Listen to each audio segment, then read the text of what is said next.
ცხოველთა დამცველები ამბობენ, რომ მიუსაფარი ცხოველების ჩაგვრისა და წვალების ფაქტები ხშირია.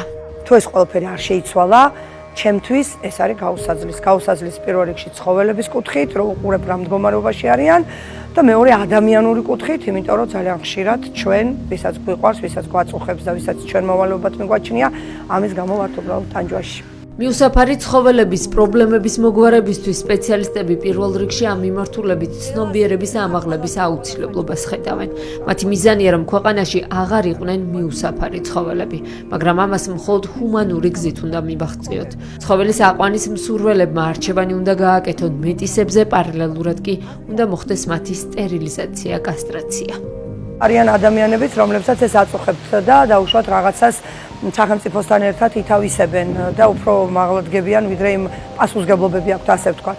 თუმცა მინდა გითხრათ, რომ ასეთი ადამიანების რიცხვი ძალიან ცოტა. თუ ჩვენ პირად, ასე ვთქვათ, მოდით ჩვენ საკუთრებაში მყოფ ცოცხალ არსებას, იქნება ეს სუგა თუ ფისო, არ გაუკეთებთ კასტრაციას, სტერილიზაციას, არ გაუკეთებთ ჩიპიზაციას, არ გვეყოლება აცრილი ჭიაზე დამუშავებული და ქუჩაში არ გამოვაგდებ და არ გავამრავლებთ, მაშინ ამ საკითხს არასოდეს არ მოვლებ. ჩემი მთავარი მიზანი ამ სფეროში ყოფნის როგორც დამცველის არის ის, რომ ჰუმანურად დროთა განმავლობაში უახლოეს წლებში ჩვენ ქუჩაში მიუსაფარი არ გყავდეს.